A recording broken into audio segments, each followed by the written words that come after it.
प्यारे बच्चों, आज हम आपको रोने वाले दरख्त के बारे में कहानी सुनाएंगे। एक दफा का जिक्र है। एक जलपरी समंदर के किनारे एक गार में रहती थी। शाम के वक्त जब मछेरे अपनी कश्तियों में बैठकर मछलियां पकड़ने आते तो जलपरी कश्ती के साथ साथ तैरा करती और उनकी बातें सुना करती थी। मछेरे मजे मजे से अपने खूबसूरत गांव, हरे भरे खेतों और रंग बरंग के फूलों का जिक्र छेड़ते और ये जलपरी बड़े शौक से उनकी बातें सुनती और हैरान होती। आखिर उसके दिल में ये सब खूबसूरत चीजें देखने का शौक पैदा हो गया। एक दिन जलपरी ने अपने दिल में इस दरिया में तैरने का इरादा किया। जवान मछेरों के गांव के साथ साथ बहता हुआ समंदर में गिरता था। एक रात जब चांद ने समंदर को अपनी किरणों का नूरानी लिबास पहना दिया तो जलपरी इस दरिया की तरफ चल खड़ी हुई। दरिया का मीठा पानी इसे बहुत अजीब मालूम हुआ, मगर जलपरी खुशी से दरिया में तैरती रही और हरे भरे घास के मैदानों के पास से गुजर गई जहां गायें और भैंसें घास चर रही थीं। उन्हें देखकर वो डर गई और पानी में पानी चमकदार दाम जल्द जल्द हिलाती हुई तेजी से तैरने लगी। जब सितारे छिटक गए, सुबह की ठंडी ठंडी हुआ चलने लगी। आसमान पर मशरिक की तरफ से एक जर्द सी रोशनी नमूदार हुई तो जलपरी अपने दिल में डरी कि कहीं मुझे कोई देख ना ले। इस ख्याल के आते ही इसने अपना रुख बदल दिया और निहायत तेजी से हाथ और दम मारती हुई अपने घर की तरफ लौटने लगी। इस मौके पर एक नौजवान चरवाहा अपनी भेड़ों को पानी पिलाने के लिए दरिया की तरफ चला आ रहा था।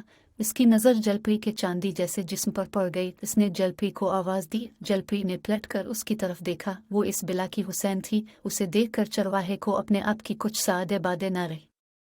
वो हैरत ज़दा जूं का तू खड़ा रहा और उसके मुंह से एक लफ्ज़ तक ना निकला।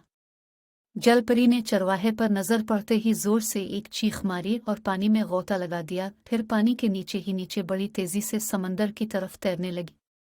चरवाहा भी दरिया के किनारे किनारे दूर तक चलता गया, लेकिन इसे जलपरी का कुछ पता न चल सका। आखिर मायूस होकर वो वापस इसी जगह लौट आया जहां दोनों की आंखें चार हुई थी। किनारे पर घंटों के बिल बैठ गया और दरिया की लहरों की तरफ बड़े गौर से देखने लगा, मगर जलपरी नजर न आई। सारा दिन चरवाहा इस उम्मीद में कि शायद मैं एक दफा फिर इस जलपरी की प्यारी प्यारी सूरत देख लूं, वहीं बैठा रहा, लेकिन जलपरी नजर ना आए। दूसरा दिन गुजर गया, फिर तीसरा दिन भी गुजर गया, मगर जलपरी का कुछ पता ना मिला।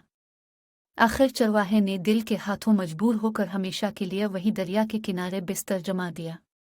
अब तो चरवाहा हर वक्त घुटनों के बिल बैठा रहता और टिकटिकी लगाकर पानी की तरफ बड़े गौर से देखता रहता, लेकिन जलपरी दोबारा नजर ना आए।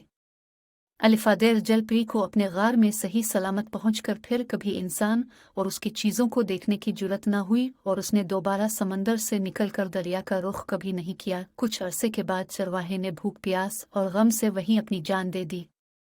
चरवाहे के दोस्त जब उसे तलाश करते करते दरिया पर पहुंचे तो चरवाहे की लाश किनारे पर पड़ी थी। लाश इस काबिल न थी कि उसे शहर ले जाकर दफन किया जाता है। चुनांचे इसके सब दोस्तों ने यह फैसला किया कि उसे यही दरिया के किनारे पर ही दफन कर दिया जाए। दूसरे साल इसकी कब्र से एक नन्ही मनी को निप्पल फूटी और जब कई साल गुजर गए तो वो कोम पर बढ़ते बढ़ते एक बहुत बड़ा और घना दरख्त बन गया।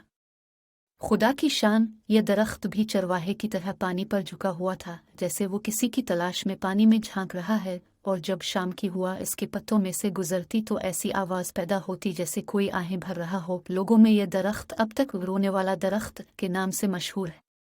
प्यारे बच्चों, आज की कहानी खत्म हुई। मिलेंगे कुछ नई कहानी के साथ।